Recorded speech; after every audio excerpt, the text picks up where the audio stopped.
Hello, everyone. We have breaking news from Georgia where the protests continue. This after the Prime Minister of Georgia said this week his government would delay talks to join the EU, pushing the discussions to 2028. Joining me in studio to discuss this in further detail is Anastasia Lavarina and Orkan Amashov. It's so great to have you both here so we can do a deep dive into what exactly is happening here in Georgia. Orkan, I want to start with you. We were together last night through the early hours of the morning when this news of the protests initially broke. Your thoughts, sir? Yeah, I think what's happening today is very much a replication of what happened yesterday.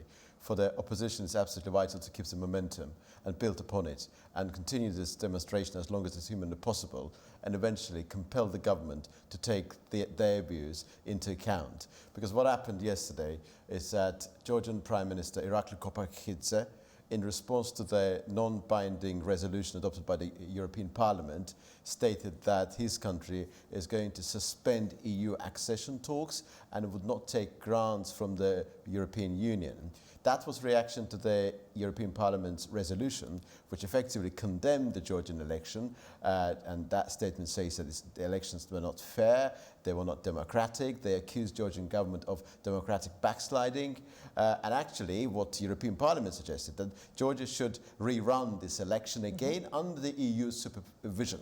So from the perspective of Kopakhidze, that was an insult, and what he said that we heard a lot of the cascade of insults from the European politicians, European Union, he accused European Union of treating this EU accession subject as a favor for Georgia. So there was an element of patronizing attitude in Kopakhidze's mind when it comes to the way he perceives the way European politicians' rhetoric is built. And then it's a chain of reaction. European Parliament, then Kopakhidze reacting to European Parliament's resolution, and the protesters reacting to what Kopakhidze said. And really, it's the nature of the beast when it comes to the protests. They have to keep the momentum, but the government looks incredibly confident. That I want to make it absolutely clear. And the number of demonstrators really is not that massive. In particular, if you compare the protests that took place in Georgia this year in May, June and July. Okay, very, very interesting analysis, and it's a great setup from where we left off to where we are today. Anastasia, 18 minutes ago, we actually heard from the Georgian president. She said, and I quote, "The resistance movement has started."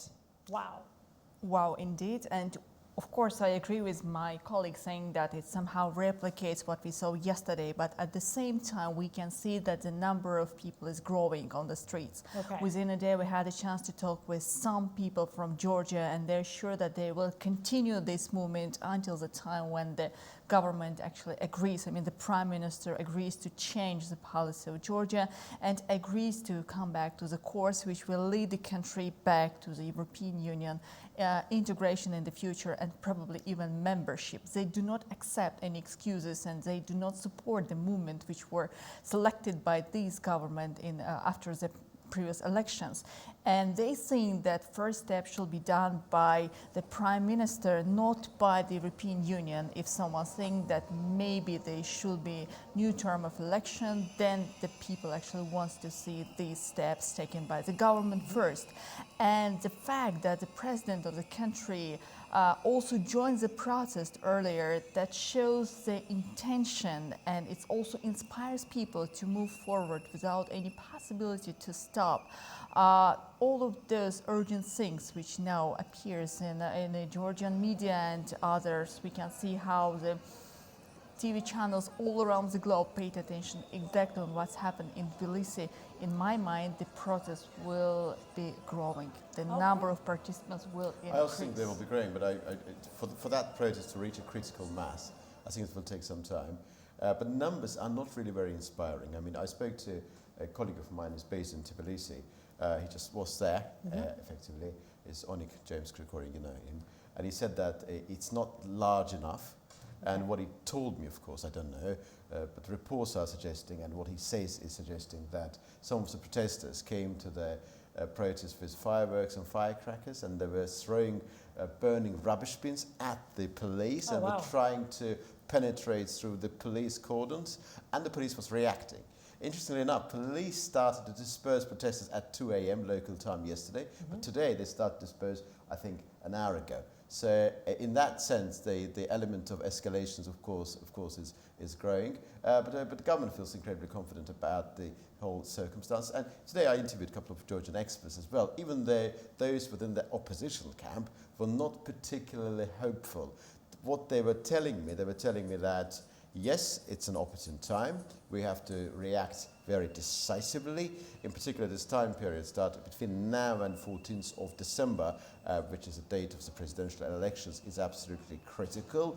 There are some hopes on the side of the opposition that Salome Zurabishvili could actually exert considerable influence on Georgian politics and on certain elements of Georgian political landscape. But there is an element of I wouldn't say despondency, but the alacrity, the exaltation is not there yet.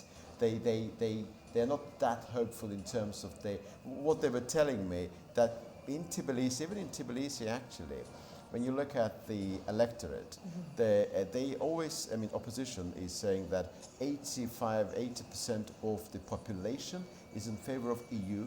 Yes, that's very true. Georgia is probably the most European, most EU-oriented nation in this region compared to neighbors. Okay. But still, it doesn't necessarily mean that all of those who are in favor of EU would support a position. And there are many in Tbilisi who are pro-Europeans and they will support Georgian Dream. So for these protests to gain a momentum to the extent of forcing the government to reconsider its current position, certain developments should take place. We haven't yet reached that critical moment. If you haven't said it already, what are these certain developments, Orkin, that you, and I know both of you discussed this extensively on the program, on AnewZ, all day today after these protests erupted. What exactly is your team of experts, what are they looking for? Orkin, I'll start with you. They expect that European Union and some other Western governments should react very decisively.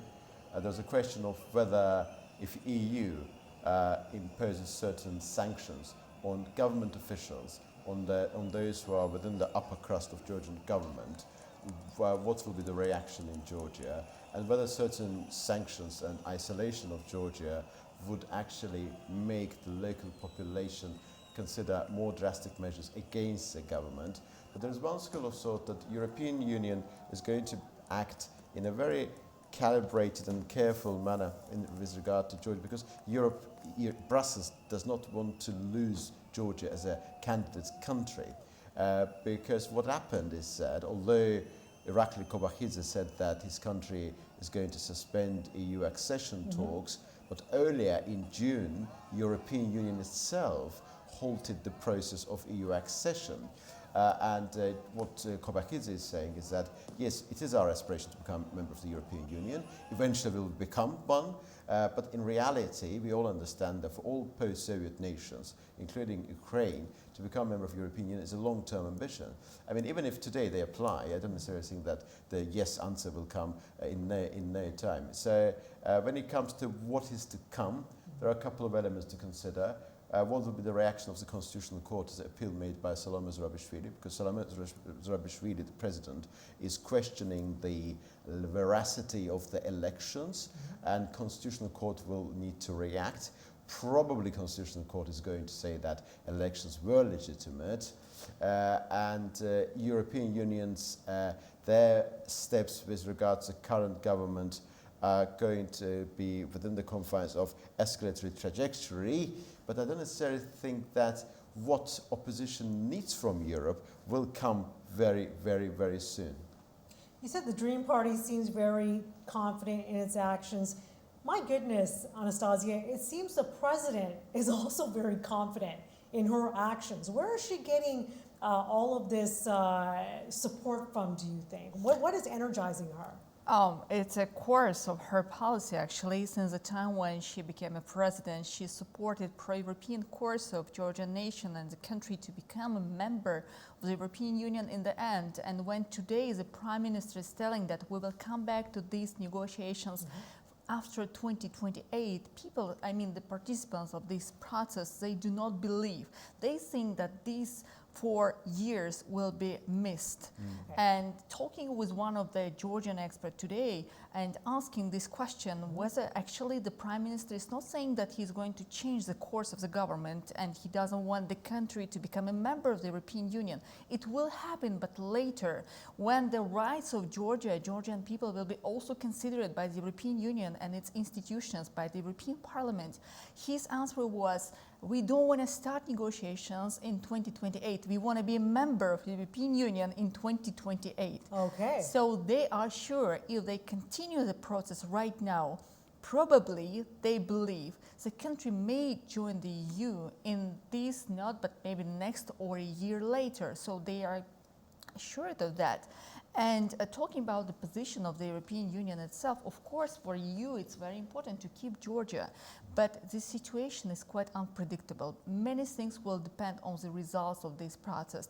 I do not think that the EU may decide to forget about its words and its position if there is no any changes on behalf of the position of the Prime Minister of Georgia or any intentions to change the situation within a country. And much will depend on the results of this process among the populations. Now we hear about arrests, about injuries. If it continues, I do not think that European institutions will accept this reality, saying that, okay, we are ready to turn the page and continue without any changes within the political system of Georgia. And actually it also can affect the position of Prime Minister, as Georgia is being positioned as a liberal country, democratic society which is aimed to join the European Union. What's really interesting, when I hear the opinion of those protesters on the street, they compare the situation with what Georgia faced during the Soviet time. Okay. They refer to the situation around Russia and its influence in Georgia. So it's not even about Georgia to become members of the European Union, but whether EU, Western alliance, or Russia will have more pressure, power, and influence on Georgian society in the upcoming months and years. Again, we can see the division between the West and Russia, pro-Russian and pro-Western position of the population. And as we can understand from what we see today in Georgia, majority support pro-Western position and pro-European integration. Yeah, the protesters seem very charged. They seem very fired up, and we're not talking about, you know, when you talk about the sentiments of the Soviet era, these aren't, sure there are protesters there, I'm sure, that are over the age of 60 and whatnot, but there are also, we've been running the footage all day on the network, there are young people who are very triggered, Orkan, by what's happening. And to Anastasia's point, it seems like they're saying, yes, we need to stand up, because this is more than just about 2028, the latest move by the Georgian Prime Minister. And a lot of people are saying what he's done is rhetoric. But first, comment on those protesters, particularly the young ones who are really fired up. Yes, indeed, yeah. Youngsters, students, they're all in favor of European Union. They're all most of them, preponderant majority of them are pro-Western, of course. And what they're saying is that it's our country. Do not steal our future. Do not deprive us of that European future, and we belong to that European future. And some of them, actually, today I was listening to some pro-EU activists attending those protests. They were saying that there's no generation of Georgians that did not face Russian aggression, Russian occupation. That's what they were saying during those protests. I mean, they perceive what is happening now as some form of Russian takeover. They believe that current government led by Irakli Kobach is, if not a Russian puppet, they use this term, of course, but somebody under Russian influence, and he will pivot away from European aspirations and will move country back to the Russian realm. That's what they're saying. Irakli Kobach himself wouldn't accept this sort of accusation. For him, it's about balanced policy. If you are within this region, South Caucasus, you need to have good relations with Russia. Russia is not going to fade away anyway. It's a big, massive country. You need to deal with it. And not necessarily this relation should be deeply, deeply problematic. there's a possibility for good neighborly relations, provided that Georgia's territorial integrity is restored, of course, and we know the reason why Georgia's territorial integrity is currently not in a state that it should be. But to go back to the original point that I made, we see in Tbilisi, in other big Georgian cities, the pro-EU sentiments prevailing within the electorate. But if you go to provinces, of course, you see Georgian Dream Party having upper hand. And today, when I was interviewing one of our guests, I think Mr. Kakharadze, he told me that the reason why Georgian Dream is so influential in provinces because opposition, their resources are concentrated in Tbilisi, and they cannot penetrate into provinces where Georgian Dream feels incredibly confident. It's also quite interesting that when you look at the Azerbaijani and Armenian minority in Georgia, those areas where they constitute majority, they also in favor of Georgian Dream. There was a very interesting article to that effect published by BBC yesterday. It also deserves a closer inspection at some point later. And back to the point about Salam Zurabishvili, she's an interesting figure, of course. She served under Mikhail Saakashvili, former Georgian president. She was a foreign minister, French citizen, a lady of very obvious pro-EU aspirations. She was in league with Georgian Dream at some point in the past, but currently she's a ceremonial figure under the current constitution. She's a figurehead, effectively. She's a head of state, but without having the real power. Real power is concentrated in the hands of the government, led by Irakli Kobakhidze. Will she be able to change the course of the country, if that's the question you're asking? My feeling is that there are those within the Georgian opposition who would believe that she's a spent force. I mean, I heard the term spent force about her because her resources are quite limited. Influence is reasonably considerable, but that for the transformation of that influence into real practical action, there are certain limitations as well. She's not so favored by the opposition, although at this particular juncture she is cooperating with those key four opposition parties, but there are those who would question her moral credentials, her background, and I'm sure Anastasia interviewed quite a number of Georgian experts. She would be able to confirm the same. Indeed, Well, her yeah, appearance, and her participation in this process, it's an intention to show that you see, I'm joining you, I want to inspire you, I want you to move forward, because EU integration is what Georgian nation needs at the moment. I also agree that she cannot influence the behavior of the people too much, but she at least may try to show also to the European institution that, see, I am with the people, I am here, I'm standing with them, and I fully support them as a president of the country, despite the fact that, of course, the power, she has some limitations. But this intention to be with her population, of course, inspire people to join, to participate, and to make sure that, to think at least that they can achieve the desired results. What do you think about the Georgian Dream Party? I don't mean personally, of course, but insofar as Orkan and I addressed this last night, there are some allegations, if you will, or assumptions that it is a pro-Russian party. But Orkan, you and I talked about this last night. You said they want to say they're not exactly pro-Russian, but they're not exactly running to the EU either. They want to be recognized as an independent entity. Anastasia, your thoughts on that? Of course, but their behavior will be considered as pro-Russian in any case, because if you do not support European integration, but actually it's even right, it's not even about pro-European or anti-Russian or pro-Russian protest.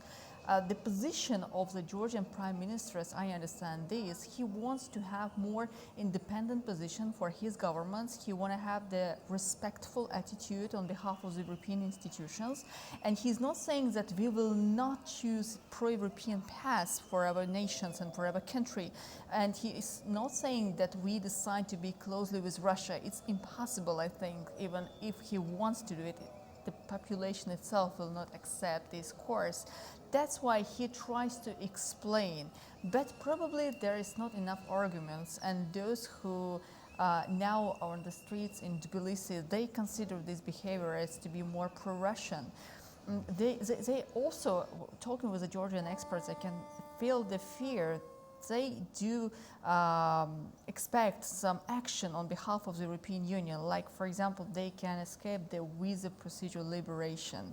And they are saying that probably there will be some sanctions against Georgia implied by the European Union institutions. Therefore, they are somehow scared. And they also call the European institutions to make this rightful division among the government and the ordinary citizens. So if they want to urge any sanctions, they can do it against, for example, Georgia's prime minister, as was said previously, or against other officials, but not against the population. But if the situation will be escalated, we should expect some action on behalf of the European Union, which may also provoke the people to concentrate their powers to bring more, let's say, participants in these protests, as they will fear some more reaction on behalf of the European Union. That's a bit complicated issues. How exactly the European Union will try to manage this situation, which course they will choose, and how they are planning to negotiate with the government. If they decide to stop any negotiations, that may bring some complications in the future. How exactly they will manage this? Are they going to talk with the president only? No, the power is also concentrated in the hands of the prime minister. Then there should be negotiations. Then someone on behalf of the European Union should come to Tbilisi. And how this reaction will be accepted by the protesters. And for me, it's actually very interesting how Moscow will react on that. Until now, we didn't hear any, let's say, precise statement by the Russian authorities on what's happening in Georgia. I think that Russia is trying to keep neutral position, like we are waiting what will happen next. And by bringing any comment on what's happening now in Georgia, it may be accepted by the protesters as the intervention by Moscow to the domestic policy of Georgia. That's why probably Moscow prefers to keep neutrality, being more concentrated on what's happening but I think in already Ukraine. Vladimir Putin said something earlier about praising Georgian government for in the context of their attitude towards the European Union. That happened a couple of days ago. Yes, but that was not, let's say, precise position explaining Yeah. on how Moscow is trying to, let's say, be intervened into the discussion. No any intervention, at least officially. I mean, what we know from the news, from the official statements, we can read more about CSTO, for example. We had a chance to talk with you in details about this security summit in Kazakhstan, but they were more concerned about situation between on the border of Tajikistan and Afghanistan, on what's happening in Ukraine, ballistic missiles and etc., but nothing being said about situation in Georgia. Doesn't matter if it's happening at the same time while summit was held in Astana. That's why that's very interesting, the reaction of the European Union, the future intention to continue the dialogue with the government, and the possibilities for the officials on behalf of the EU and Georgia to have this short conversation to overcome all of the difficulties they have right now. That's a great analysis. Orkan, I want to come back to you. How much leverage does the EU really have? Because this has been a dance, not a very happy dance, but it's been a dance that's been taking place for quite a few months now, definitely since April and probably even before then. It seems like the Georgian Dream Party is essentially saying to the EU, what's your next move? Yep. Because every time the EU comes out with a move, the Georgian Dream Party counters. I think that European Council President Charles Michel earlier, probably months ago, I think, said that by exerting excessive pressure on relatively small countries like Georgia and others, European Union made a mistake of calculations. It was a miscalculation to exert this pressure by making them believe that we are trying to integrate them into our own geopolitical domain by means of the application of force, the net effect of which was those countries considering the better relations with Russia as a more optimal option. I think that's what he said. A Georgian Dream Party would never classify itself as a pro-Russian party. That's the first thing. Secondly, as we understand, after the 26th of October elections, Prime Minister Kobakidze said that there's absolutely no scenario for the imminent resumption of diplomatic relations between Georgia and Russia. When we look at the party in terms of its own financial resource, of course, you would be able to see some connection to Russia, indirect connection to Russia. For example, some of those financial figures of considerable means who are supporting Georgian Dream Party are connected with Russia, of course. We know who is the founder of the party, Bidzina Ivanishvili, and we know his business connections. Of course, there is a Russian element of that nature. Another association with Russia is, of course, the adoption of the law, which we discussed yesterday. It is unofficially known as Foreign Agents Law, but the technical name for that particular piece of legislation is different. We mentioned about it yesterday. It's about non-governmental organizations and media outlets who receive more than 20% of their funding from abroad, according to that law, should be registered as an entity bearing the foreign influence. I think that's the wording of that legislation. That also creates a certain degree of similarity with Russia, but all of those similarities are very superficial. When it comes to the party's own policy, they want to maintain their independence and to have better relations with Russia. They're not so antagonistic towards Russia as the opposition parties, of course. That is one thing. But also it's very interesting. Georgia and Russia, despite Georgian Dream Party being classified as pro-Russian, do not have full diplomatic relations. And Georgian Dream Party does not have absolutely no intention to resume those relations anytime soon. It's a paradox in many ways. But perhaps in the grand scheme of things, of course, Irakli Kobakhidze, whatever he may say about his country's EU aspirations, is not European enough in the eyes of the liberal segment of the Georgian political landscape. Okay, very interesting points, Orkin, all the way around. We do have some news coming out of Batumi. We are going to throw to our correspondent in just a moment, but we understand there are 4 people who've been arrested, including one underage person. So it definitely looks like the situation is ramping up there. First and foremost, though, let's go to our correspondent. We have our latest update from Leyla Rahimli on the ground from Tbilisi. Good evening, I am Leyla Rahimli reporting from Tbilisi. The protests in Georgia have escalated into their second day with tens of thousands of demonstrators rallying here in Tbilisi and across the country. The unrest stems from the Georgian Dream Party's decision to hold EU membership talks, sparking outrage among the population.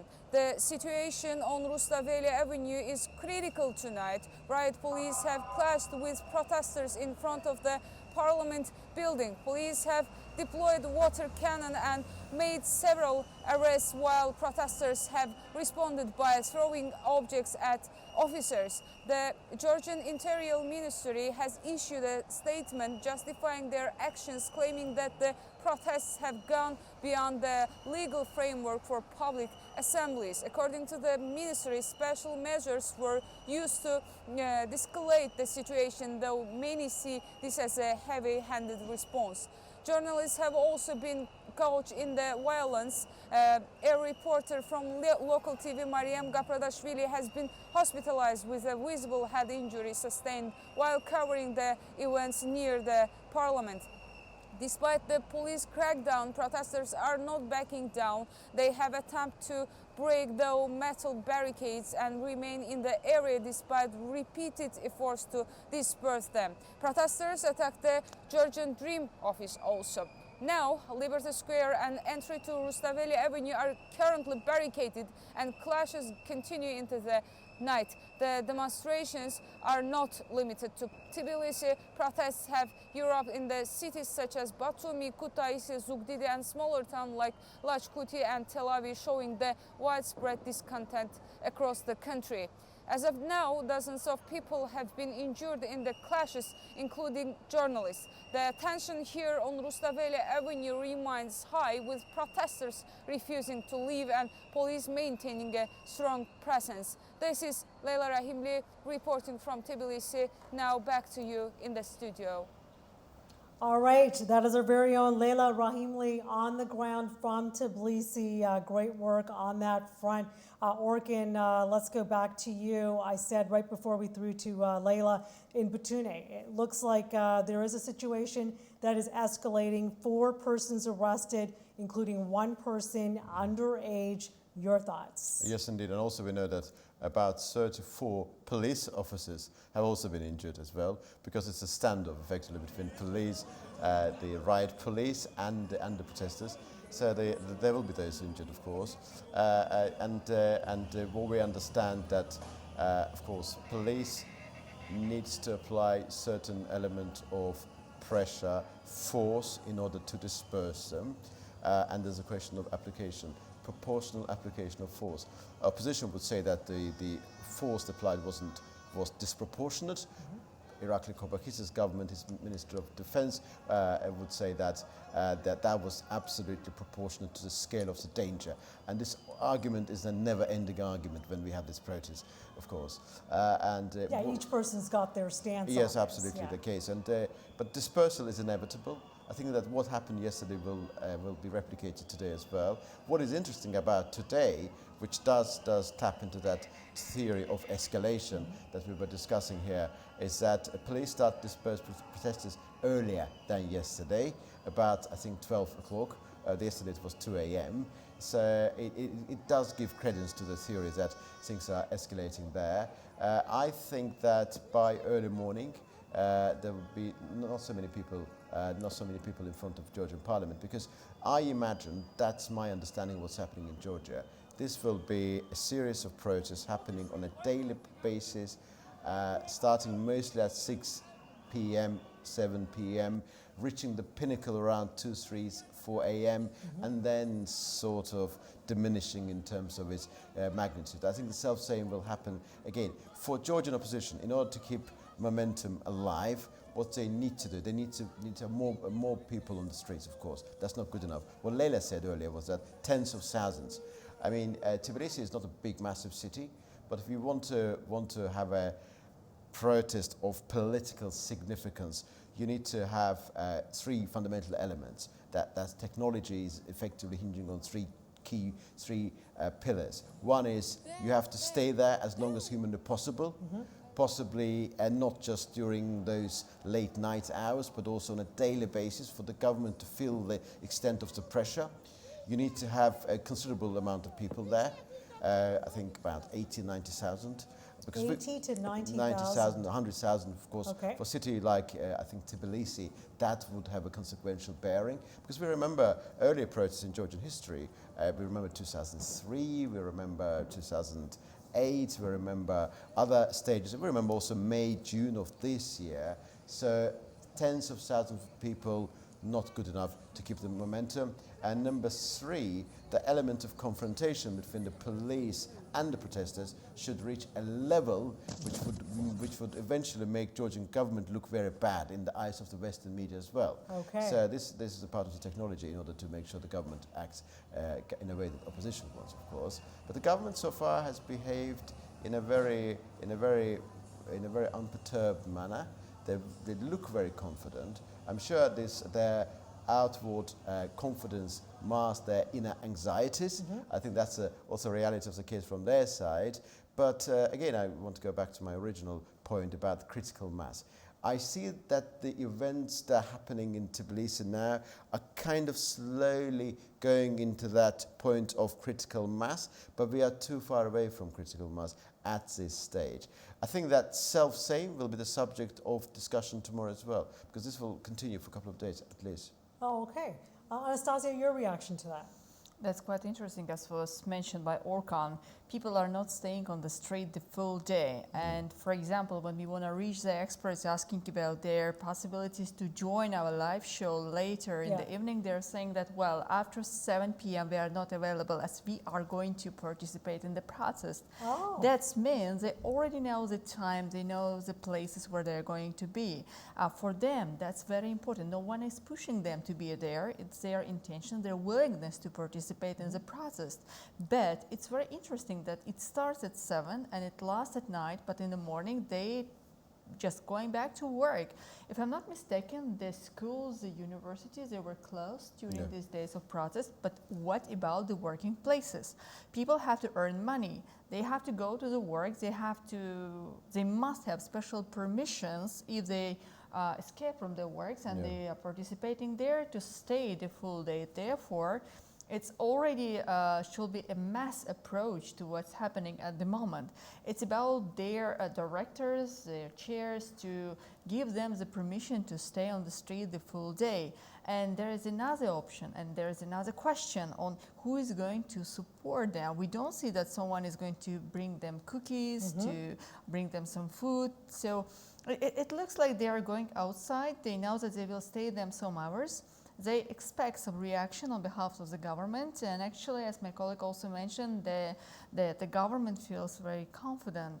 They are sure that probably it will take 2-3 days, and then after these people will be already maybe disappointed with the achieved results and decide to stop. But what we see now, even if there are 10,000 people, it has similarities. It has, let's say, very, very strict approach by the participants. They feel that they must be there. They must take part in those processes, as it will bring any kind of results.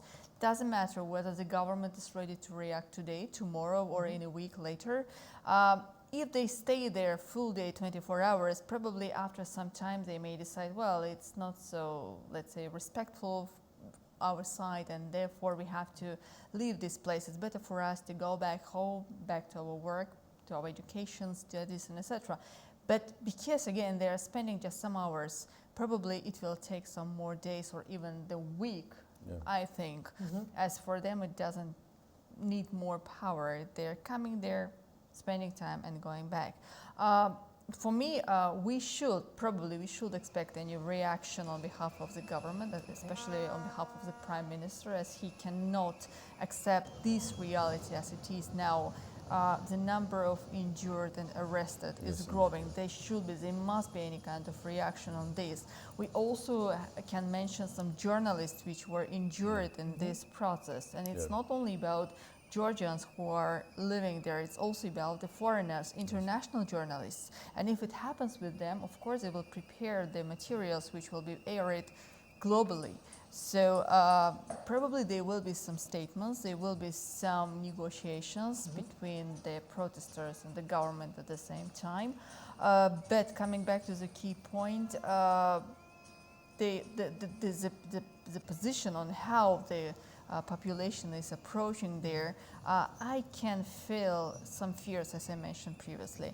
The population, the people, they fear the reaction of the European Union. They are scared that the government will actually change the course and this pro-European integration will be stopped. This is the most scared for them. It's not about pro-Russian course. It's not about something that's happening at the moment. It's about their future.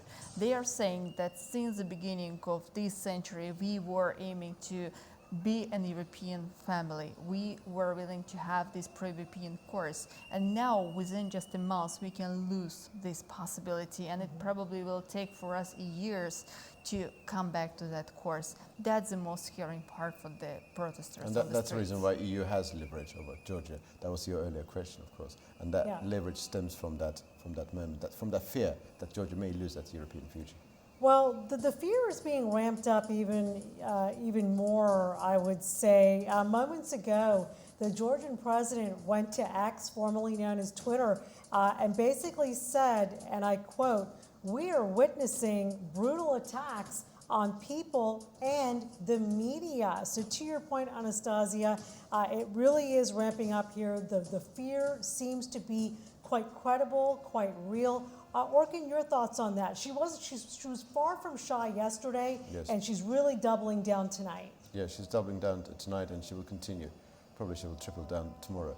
I think that bearing in mind that she was a foreign minister in the past, I don't know what's her clout within the Foreign Office of Georgia, because what we know is that about, I think, 100 employees of the Foreign Office, Foreign Ministry of Georgia, they signed a statement condemning the government and accusing government of acting against the constitution. We know that Euro-Atlantic integration is a specific provision enshrined in the Georgian constitution. And these diplomats, employees of Foreign Office, they signed a statement accusing government. We know that there are those within the Ministry of Defense who signed the similar type of document as well. So I'm coming to that. I already mentioned three fundamental pillars: duration, a number of people, and also the element of confrontation and element of violence and scenes which would make Georgian government look very bad in the eyes of the international community. And element number 4 here is extent of internal discontent within the government circles. So the question here is that if ambassadors, if those the elements within the governmental machinery, they would go against the government, that also could tilt the balance in favor of the opposition. That's element number 4. And Salome Zurabishvili, bearing in mind that she was foreign minister of the country, and perhaps she does have certain element of influence within the Foreign Office, and perhaps there is a degree of cooperation between her and the diplomats who signed that document. So that will come to the fore as well, of course. To Anastasia's earlier point as well, talking about the Georgian Prime Minister, he does seem rather stoic, does he not? Yeah. It seems like the most clever move he can make. Actually, this is probably a question for both of you. Is it clever that he is taking sort of a standoffish approach right now, seeing how all the events unfold? Or to Anastasia's point, with reference to her experts, should he be at some point making a statement, stepping in here and letting the Georgian people know his thoughts on what's going on? I think she's doing the right thing, bearing in mind what she wants. She's doing absolutely the right thing. It's an opportune time. On the 14th of December, there will be presidential elections in Georgia. And between now and 14th of December, she has time to do something tangible, discernible, in order to change the course of the country. And she has got some influence in Georgian society. She is regarded highly by some segments of the opposition, but not by everybody. And she's effectively head of the state. She's the first person of the state. And what she said yesterday was that she is a sole institution, legitimate institution. She's a sole source of authority, legitimate authority in within the country. And the government, the government exercised coup d'etat, and therefore they do not represent the legitimate source of government. She's the only person who would be able to speak on behalf of Georgian people. That's what she's saying. So she's doing exactly what you're talking about. She's actually stepping in. She is acting with a degree of sort of gravitas and a sense of purpose. But the question is, does she have enough resources? She has some resources, but not sufficiently extensive and powerful resources in order to be able to do something drastic against the current government. But she will continue to, because her time now is very limited. It's only until the 14th of December that she can do anything tangible. So it's an opportune time for her as well. Anastasia, to what extent you would sort of agree with me about Salome Zurabishvili? Because my feeling is that she's quite consequential and influential, but not consequential enough to change the course of the destiny of country. I mean, to what extent would you concur with that?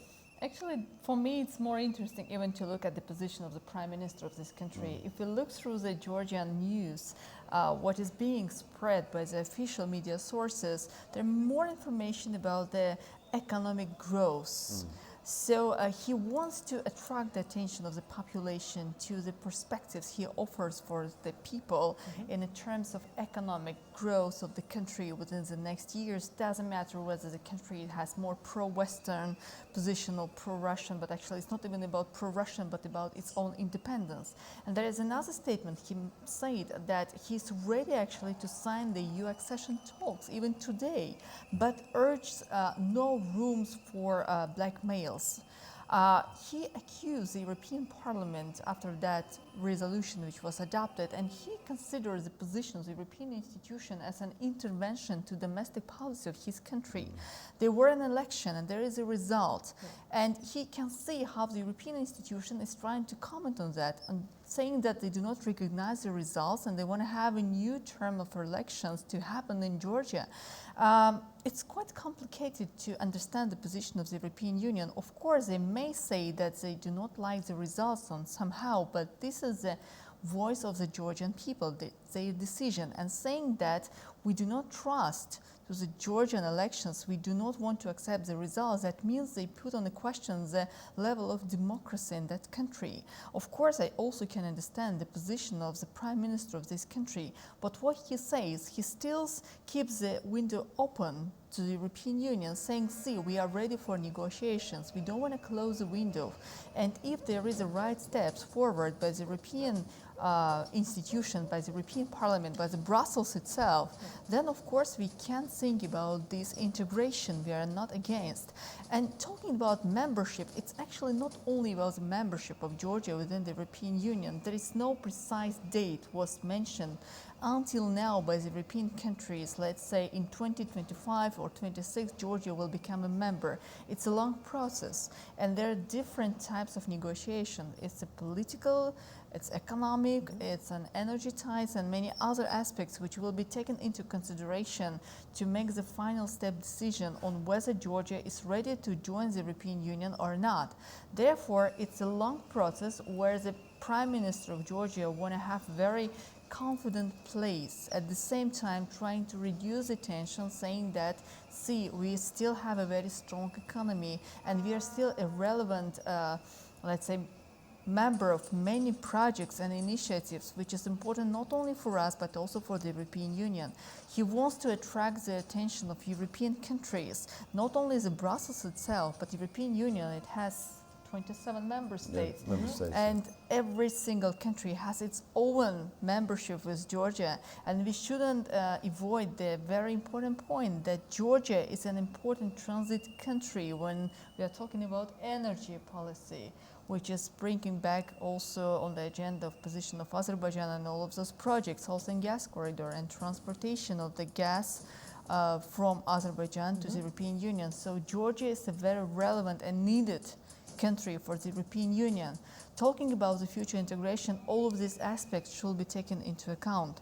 Human rights, democracy, position of the people, the respectful decision, what is made by the population, of course, it's very important. But there are many other single aspects which should be also on the agenda, considered by the European side, considered by all of those protesters on the street. If it's taken into account, then of course there should be more negotiations. I do expect from the Prime Minister of Georgia to explain this to his population through different messages which appear in the media, or maybe probably he will have an official statement later today or tomorrow. But on behalf of the President, she already chose this position. She thinks that her presence among the participants, her intention to have more openly pro-Western position explained, that's what she needs to be done at the moment.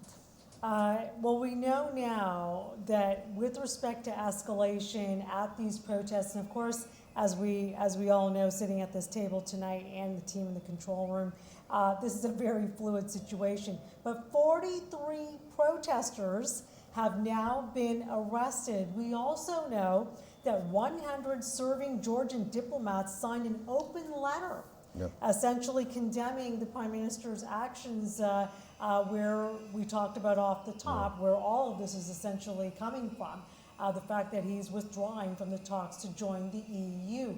Orkin, your thoughts? Yes, I think that the position maintained by those diplomats is very, very important. Whether that number will go up or not, that's another question.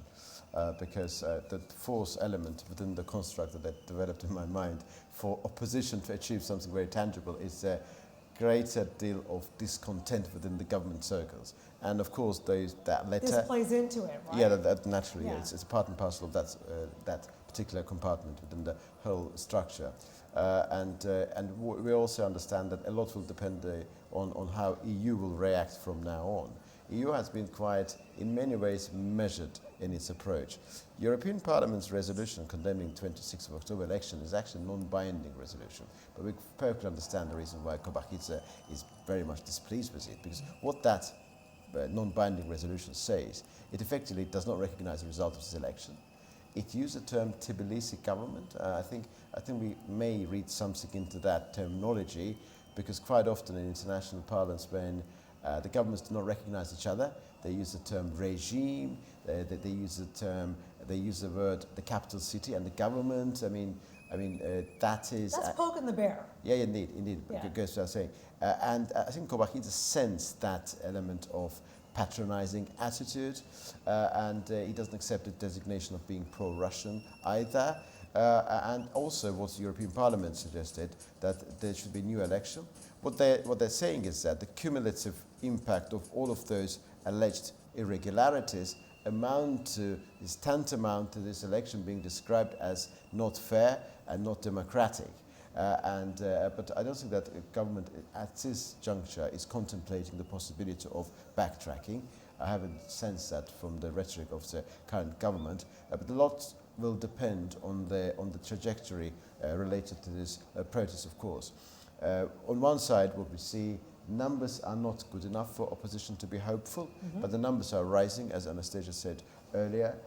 We know that about 34 police officers have been injured, and we know that you earlier mentioned that 43 people were arrested, amongst them journalists and others, and the sense of confrontation will not fade away.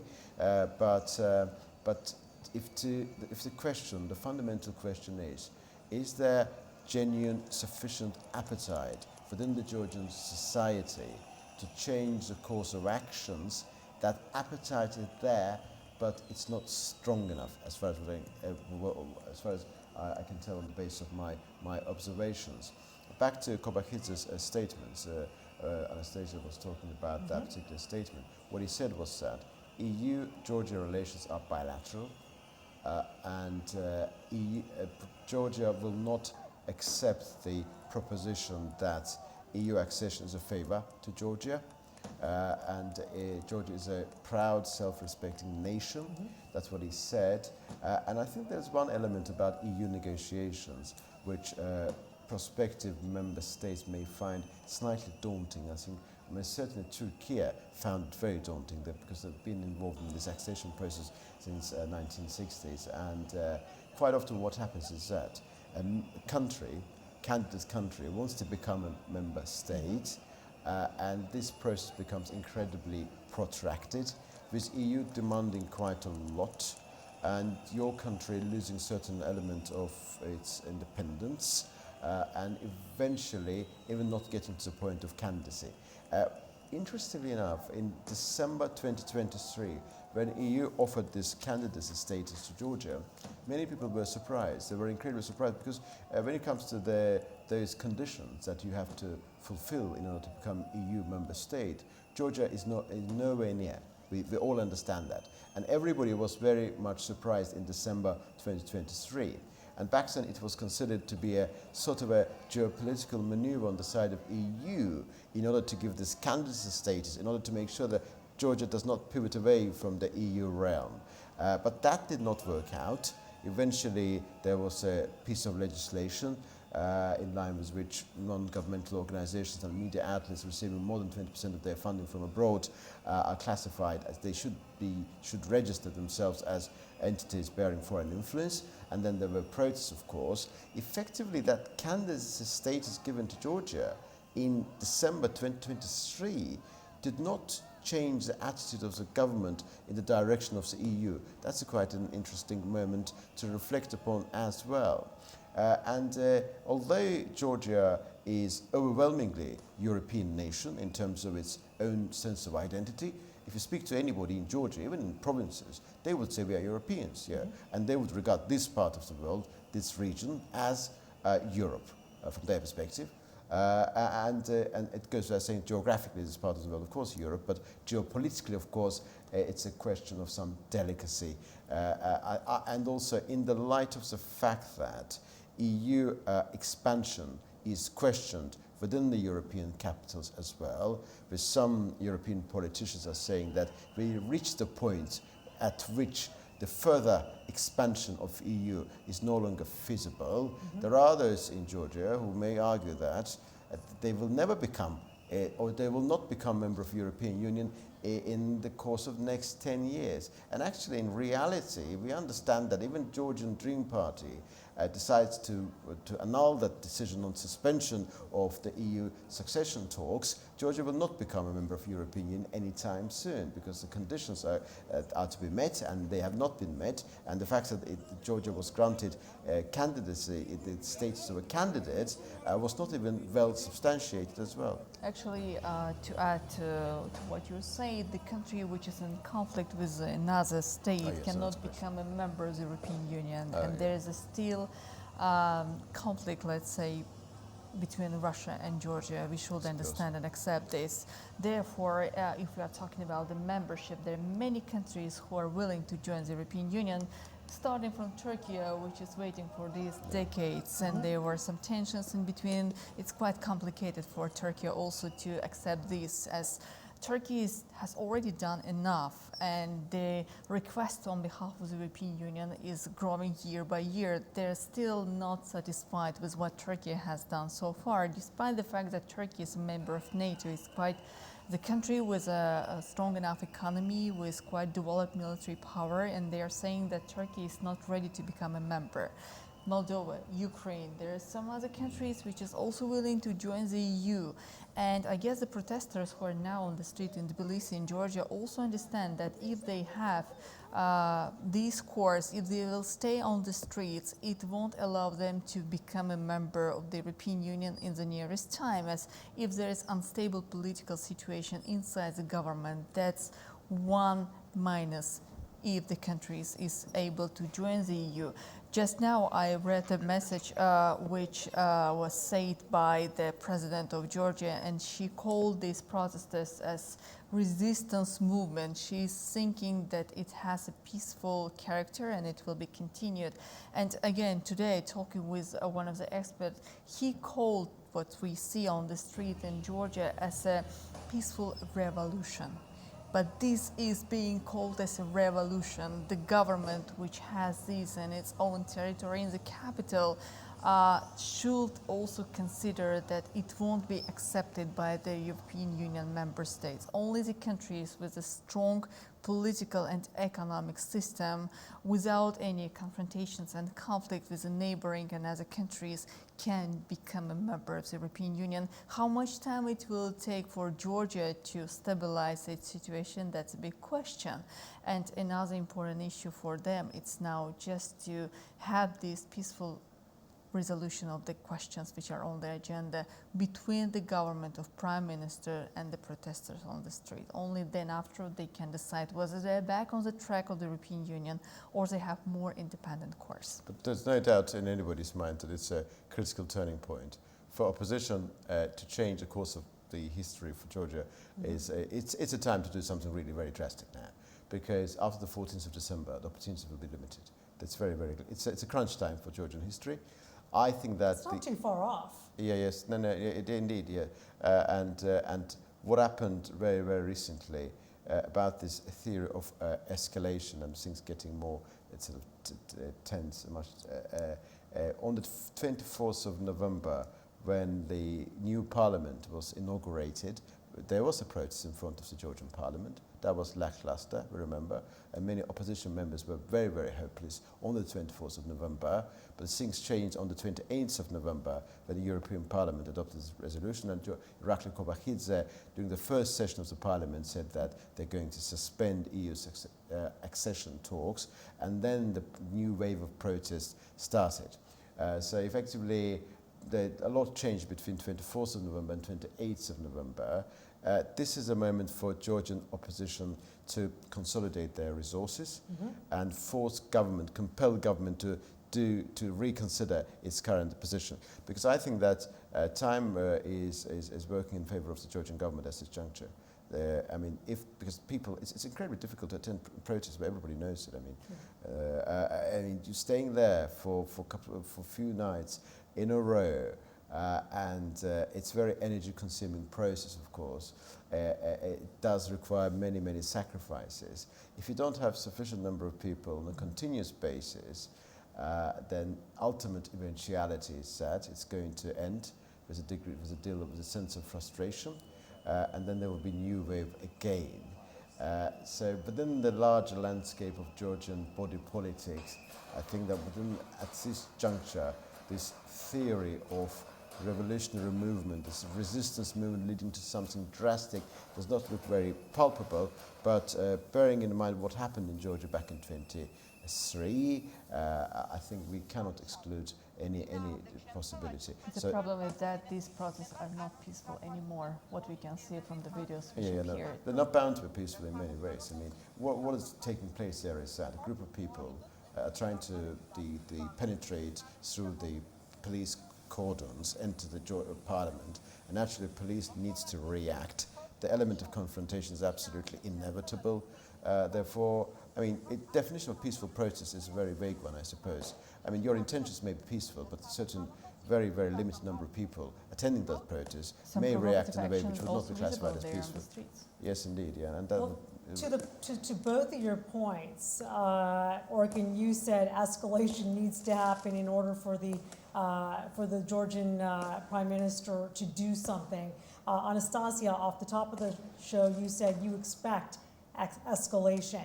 Well, we have just that. So several people, I'm told, have been injured just during this discussion now, during the breakup rally on Ruftaveli Avenue.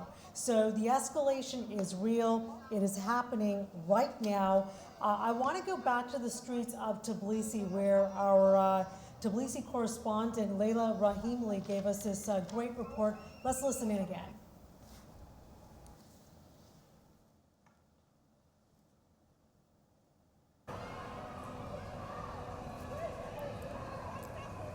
Good evening, I am Leila Rahimli reporting from Tbilisi. The protests in Georgia have escalated into their second day, with tens of thousands of demonstrators rallying here in Tbilisi and across the country. The unrest stems from the Georgian Dream Party's decision to hold EU membership talks, sparking outrage among the population. The situation on Rustaveli Avenue is critical tonight. Riot police have clashed with protesters in front of the Parliament building. Police have deployed water cannon and made several arrests, while protesters have responded by throwing objects at officers. The Georgian Interior Ministry has issued a statement justifying their actions, claiming that the protests have gone beyond the legal framework for public assemblies. According to the ministry, special measures were used to de-escalate the situation, though many see this as a heavy-handed response. Journalists have also been caught in the violence. A reporter from local TV, Mariam Gapradashvili, has been hospitalized with a visible head injury sustained while covering the events near the parliament. Despite the police crackdown, protesters are not backing down. They have attempted to break the metal barricades and remain in the area despite repeated efforts to disperse them. Protesters attacked the Georgian Dream office also. Now, Liberty Square and entry to Rustaveli Avenue are currently barricaded, and clashes continue into the night. The demonstrations are not limited to Tbilisi. Protests have erupted in the cities such as Batumi, Kutaisi, Zugdidi, and smaller towns like Lachkuti and Tel Aviv, showing the widespread discontent across the country. As of now, dozens of people have been injured in the clashes, including journalists. The tension here on Rustaveli Avenue remains high, with protesters refusing to leave and police maintaining a strong presence. This is Leila Rahimli reporting from Tbilisi. Now back to you in the studio. All right, once again, Leila Rahimli on the streets of Tbilisi, giving us just great coverage about what's happening with these, we're going to call it escalating protests. On behalf of Anastasia Lavarina and Orkin Amishov, our in-house resident experts who, of course, host their own shows, we want to thank everyone for tuning in to this breaking news coverage. We're going to leave it here, but of course, please log on to our website for all the latest updates until we see you in just a few hours' time. Please be safe and take it easy. Thank you.